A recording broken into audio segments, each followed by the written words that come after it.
Whitehall, 1212.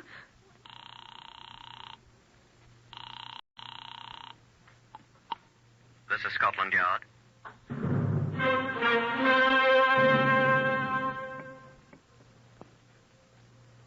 For the first time in its history, Scotland Yard opens its official files to bring you the true stories of some of its most baffling cases. These are the true stories, the plain, unvarnished facts just as they occurred, reenacted for you by an all-British cast.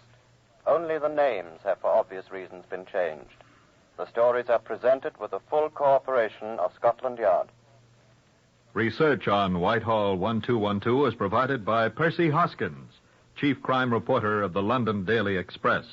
The stories for radio are written and directed by Wyllis Cooper. And now you are to hear the voice of Chief Superintendent John Davidson, who is in charge of Scotland Yard's famous Black Museum. Good afternoon. This device is not in the strictest sense a murder weapon. You don't recognize it? Listen, you undoubtedly will. A little out of tune, I'm afraid. It's been here a long time. Eh? A clarinet. You see? It's used in dance bands, I'm told. The man who owned this played in a dance band many years ago. And a certain young woman who listened to him died. No, I hasten to say, not as a result of listening.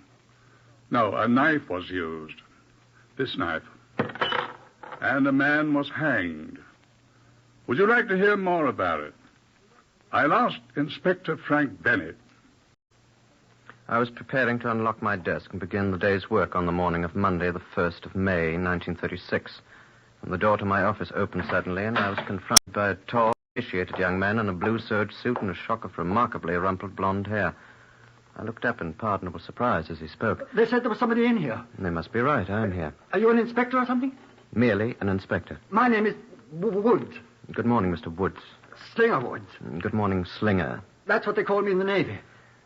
Everyone named Woods is called Slinger in the Navy. Were you in the Navy? I read it in a book. Huh? His Majesty's Navy, published 2 years ago, paper covers, 6pence. Oh. And what can I do for you, matelot? Who? Matelot, term for a British sailor, from the French matelot. Page 29, same book. Oh. In other words, what do you want, sir? Oh, I came to tell you I found my clarinet. Well, should we care? Shouldn't you Scotland Yard care? You better care. I should say you jolly well better care, copper. It's a little early in the day to make funny jokes with the police, mister. This isn't a joke, sir. I don't think it is either. If you're listening... I'm listening. Well, I left my clarinet at my lady friend's flat last night. You been serenading her? No, I hadn't been serenading her. I had it with me when I took her home from work, and I left it there. Yes. And when I got home, I didn't have it. Yes. I didn't even think about it last night when I came in, but this morning I remembered I'd had it at her flat, and I hurried right round. And you'd been sitting up all night playing it? No. What? She's dead.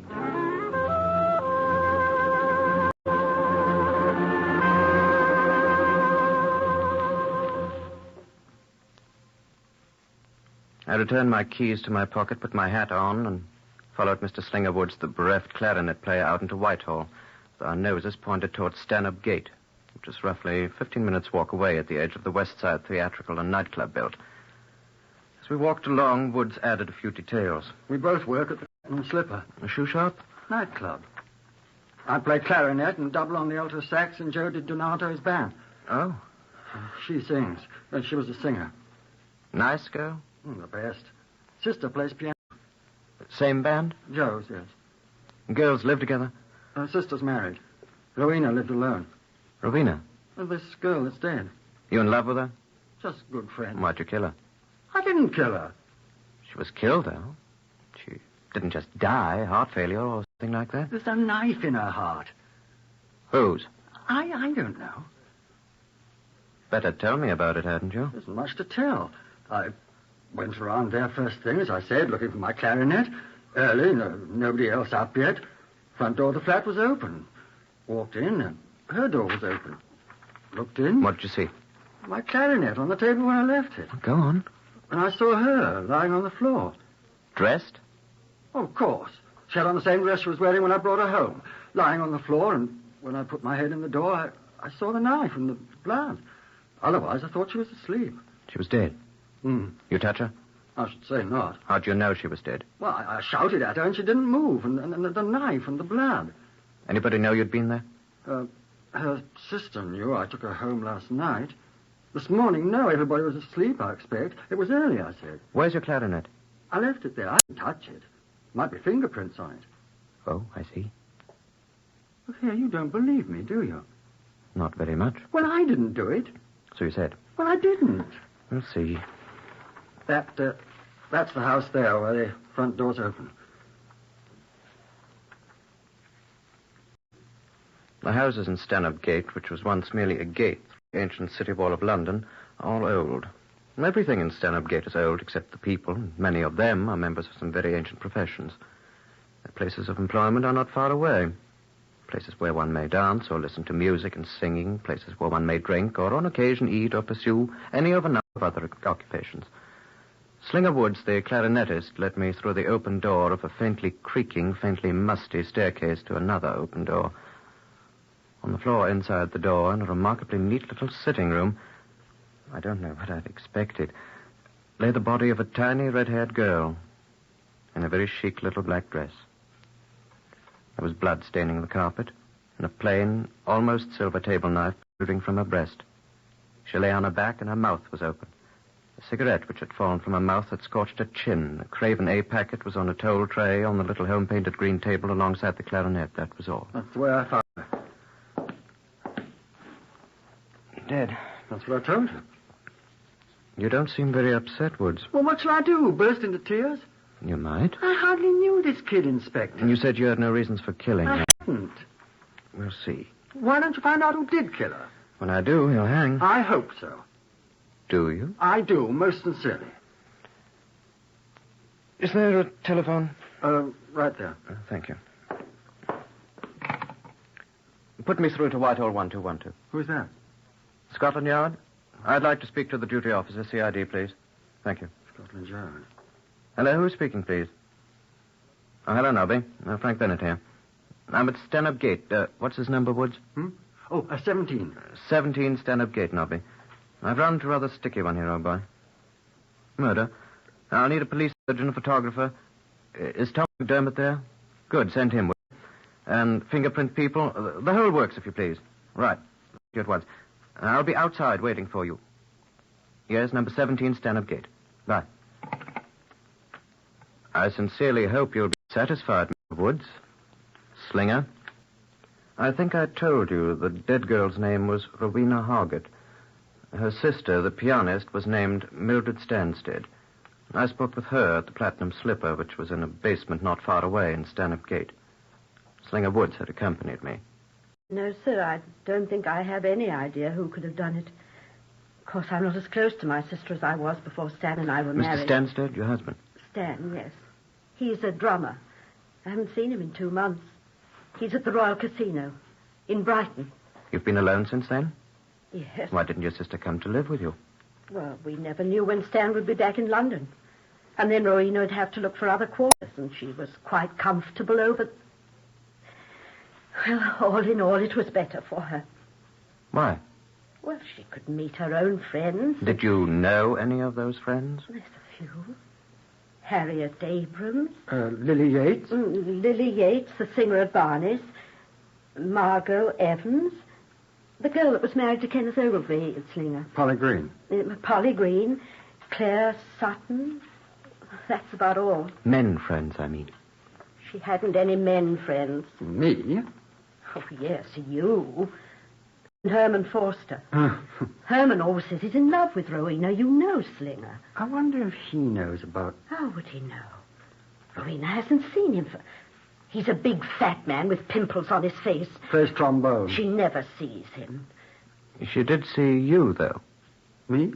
Yes, occasionally. Well, I was working with her. I used to take her home nights. You're working with me too, Slinger. You never took me home. Afraid of Stan. Stan's 6'1". Too big for me. You're safe, Mildred. Nobody else? Nobody else what? Friends of your sister. She didn't have many friends. No.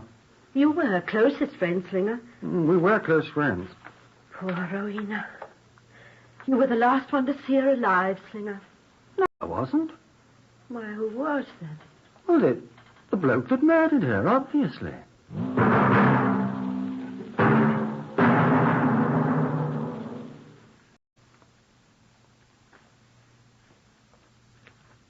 Let's start over again, I said. It was obviously someone she knew quite well who had killed Rowena Hargate. How do you know? I dislike to use the word, friend Woods, but elementary. Why? I think you're right. Why? Was your sister... I beg your pardon, Mrs. Stanstead, but please tell me the truth. Now, sit still, Mr. Woods. Was your sister in the habit of admitting strange men to her room alone at night? So she was not. Not. Excuse me. I know you have the highest respect for your sister. And so have I. Oh, forgive me. There was obviously another man in her room when she was killed. Why not another woman, Inspector? Let's say another person. Where were you last night, Mrs. Stanstead? At home, in my flat. I don't suppose you could prove that. I didn't murder my own sister. Nor did I accuse you, madam. I merely asked if you could prove that you were at home. I was at home. My daughter was there with me. Did anyone else see you? Well, I don't know. How old is your daughter, Mrs. Stanstead? She's 3. Her evidence is inadmissible. Mr. Woods, you admit you were there. She was alive when I left. So you say. Can anyone else testify to that, sir? Why, nobody saw me leave, except Rowena herself. She could... Rowena is dead. Have you been on good terms with your sister, Mrs. Stanstead? Yes, of course. That you can prove. Well, of course I can. Yes. Now, Mr. Woods. Yes, sir? You were on good terms with the deceased? Certainly. I testify to that. You may have to testify on your own behalf, Mrs. Stanstead. Well, I tell you, Excuse me again, please. These other persons you mentioned as acquaintances of your sister. I'm as sure of those other women as... As you are of yourself, Mrs. Stanstead? Why do you persist in accusing me? I wouldn't kill my sister. Let's say for the moment we have eliminated you two. And the other women acquaintances of your sister. Now the others. Well, what about the people that live in that building? The other tenants of the building? We'll get to them if there's any cause to suspect them, Mr. Woods. The ones we have talked about. Wasn't there a fat man with pimples who plays the trombone? Herman Foster. Why, he was in love with Rowena. Oh, she wouldn't look at the blighter. Nobody would look at Herman Foster. So silly. He's played the trombone too long. Those pimples. He stutters. And he drinks. Gin he drinks. Your husband drinks gin. My husband's in Brighton. Didn't your husband like your sister, Mrs. Stanstead? He liked her a great deal, I thought. Don't stutter, darling. I don't stutter. When he's excited, he does. Just like Herman Foster. Well, anyway, Rowena liked me. I suggest we're getting right off the subject. What? Well, Aren't we? Well, All we want to know is who killed Rowena. Well, by an amazing coincidence, that is what I want to know. And when I find him... You propose to see him hanged. I do, and I shall. is there somebody in the bar yet, Slinger? Eh? Is the bar open? I want a drink to that. Well, I think Gregory... Hey, what are you going to be drinking, Mildred? I thought you were a teetotaler. Both Rowena and I, as you jolly well know, Slinger. Well, I'm not, by any manner of means. As I jolly well know. Well, I hope you forgive me, but I'm a teetotaler, too. The stuff makes me violently ill. I wonder if they've got sarsaparilla. Twix. Well, I'll have a little sarsaparilla. 2 sarsaparillas, Gregory. What'll you have, Slinger? Gin and Angostura, Gregory, please. Gin. That's what Stan always drinks. Stan? My husband. When he does drink. Herman Foster drinks gin neat. Pig. Well, he does drink good gin, I will say that. Booths. Same as Stan drinks. I don't know one from another. Neither do I, Inspector. Oh, there you are, Gregory. Yes, Mum. Sarsaparilla for you, Mum. Pink gin for you, sir. And sarsaparilla for the other gentleman.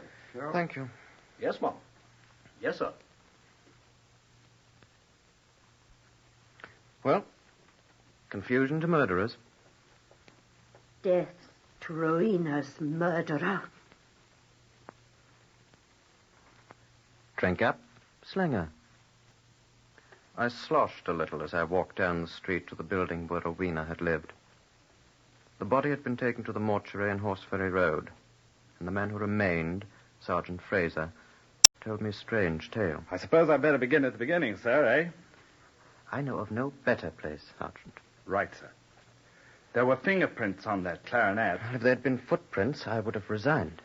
No, sir. Fingerprints. Whose? Oh, you wouldn't know, of course. No, sir. Not till we checked with the files or something. But there was only one set of prints. Sure of that? Yes, sir. One set, one person. Then? The knife, sir, that she was stabbed with. Yes. Here it is. I mean, this is the photograph that Tommy McDermott made. A print, I mean. He developed it, and somebody took it back to the laboratory and made a print. I'm familiar with certain photographic processes. Yes, sir. This is the print they brought back here for you. Yes.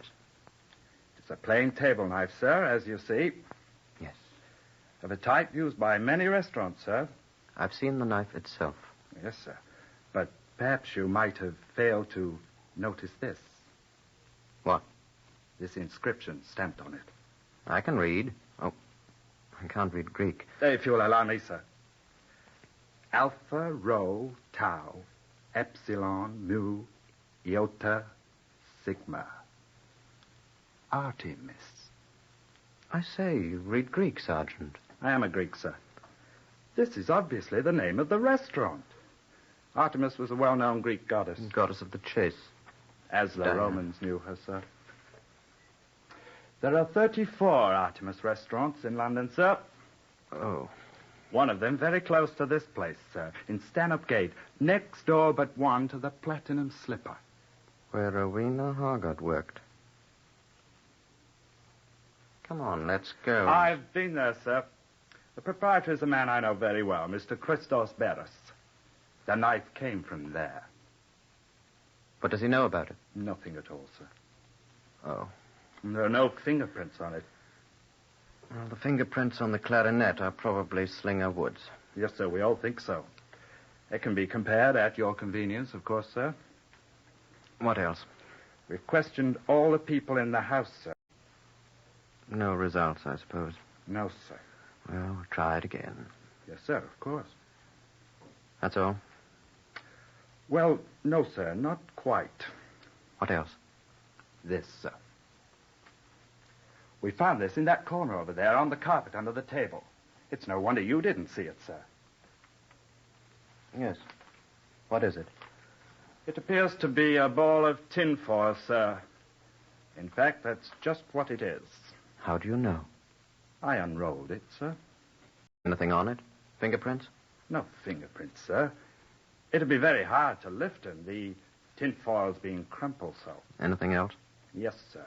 Printing, sir. Shall I unroll it for you? I'll do it. Oh, don't tear it. I'm not going to tear it. Sorry, sir. Yes, sir. You can read it now. Yes. Booth's House of Lords dried gin. Gin? Rowena Hargate didn't drink gin. She didn't drink anything. What's this doing here? Found it, sir. There, under the... Who found it? I did, sir. On the carpet? Yes, sir. And somebody's been drinking gin here. Yeah. What? I said yes, sir. Booth. Lots of people drink booze, sir. She didn't. No, sir. How do you know? Well, you said she didn't, sir. And the police surgeon who took her to the mortuary telephoned at 5:10 to say that there was no trace of alcohol in any form in her stomach. So she didn't drink any of this bottle, wherever it is. Yes. Sir? Oh, she didn't. Her sister says she doesn't drink. How about the owner of that clarinet, sir? Yes, he does. Booth gin, too, by George. Look here. Those other chaps do, too. What other chaps, sir? People who knew Rowena Hargate. Were they here, sir? Well, Woods, who drinks this brand of gin, was here. We know that. He admits it. The other two. Do you know what, Sergeant? What, sir? You said there aren't any other fingerprints. There couldn't have been, could there?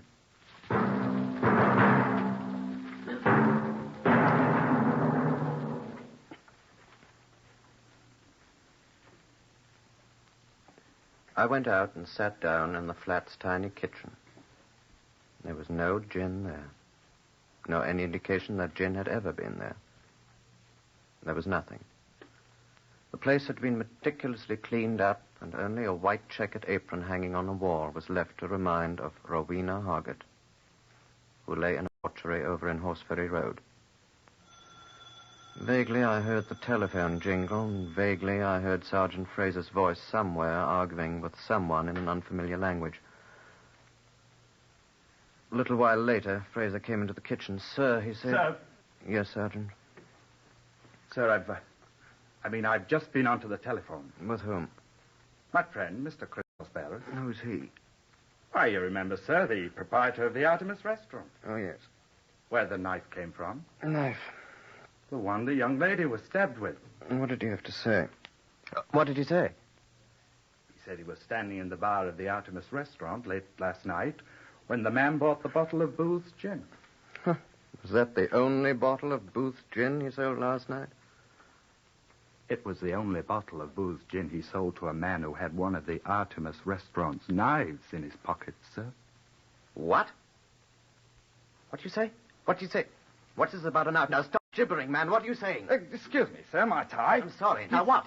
Well, he said a man who had one of his restaurant's knives stuck in his breast pocket bought a bottle of Booth's gin from him late last night. Who was he? Did you recognize the man? Could you identify him? He said he could identify the man easily if he hears him talk. What's that? What's that? What? If he hears him talk? Christos said he couldn't be mistaken. The man stuttered. And if he hears The man stuttered. Did the man... Was he carrying a clarinet? No, sir, he didn't say so. No? Well, of course he wouldn't have the clarinet with him. Be here, he forgot it. He kept on forgetting it. Fraser, quick, you know where Slinger Woods lives? Yes, sir. Go get him. Go get him at once. Now, quick. Yes, sir, yes, sir. And fetch him to this Artemis restaurant. I'll meet you there. We'll get him identified. We'll solve this thing tonight. I should have known nobody could be that clever. Now, get going, man. Get going. Fraser raced out after Woods. I rushed to the Artemis restaurant and found Christos Beres. Of course he could identify the man. Of course I can, he said in his curious English, and in came Fraser, dragging a somewhat gin-fuddled Slinger Woods. Is that the man? I yelled at Christos Beres. Hello, my friend Slinger. When you are going to pay me those £2 you owe me? You know, I don't see you for 2 months. Is that the man? I yelled at him again. It's my good friend Slinger Wood. Of course it's not the man. And now I get my £2 a hole. Well, I'm a little short just at the moment, Christus. Well, what's the matter? Oh, hello, Inspector. Hey, where are you going? I owe Chris £2.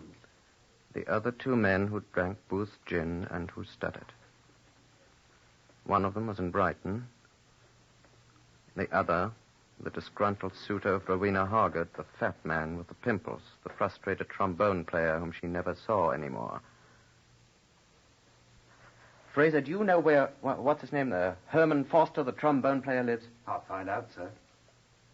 He found out. He knew somebody who knew everything. And we went to Herman Foster's address. A huge, old house with a rickety stairway leading from the ground floor right from alongside the door to the first floor above.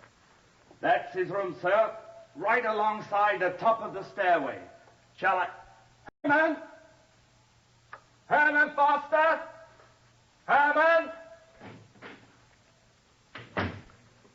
And at the third call, an enormous man with a red blotched face stopped out the door at the head of the stairs, stared over the rail down at us. Herman! Look out! Herman!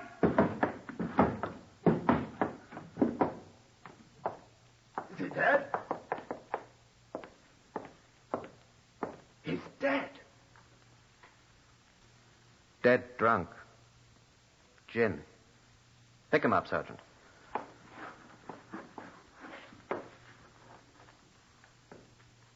Reeking with gin.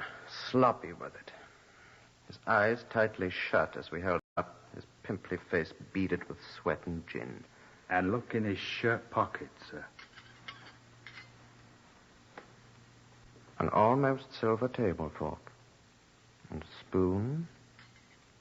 And another bent table knife from the Artemis Cafe still in his pocket. Take him away, Sergeant. He's not dead. But I rather imagine he will be soon enough.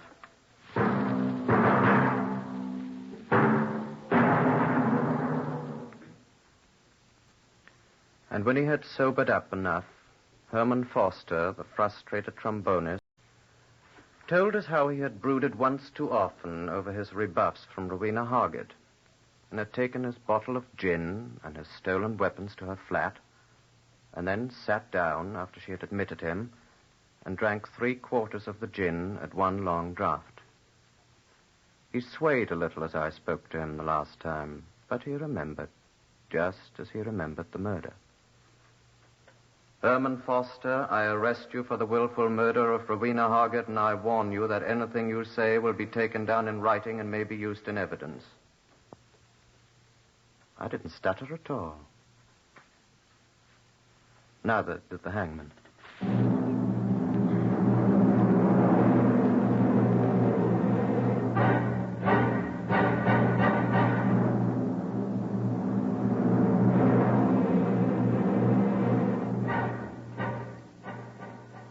Heard today on Whitehall 1212, Lester Fletcher as Inspector Bennett.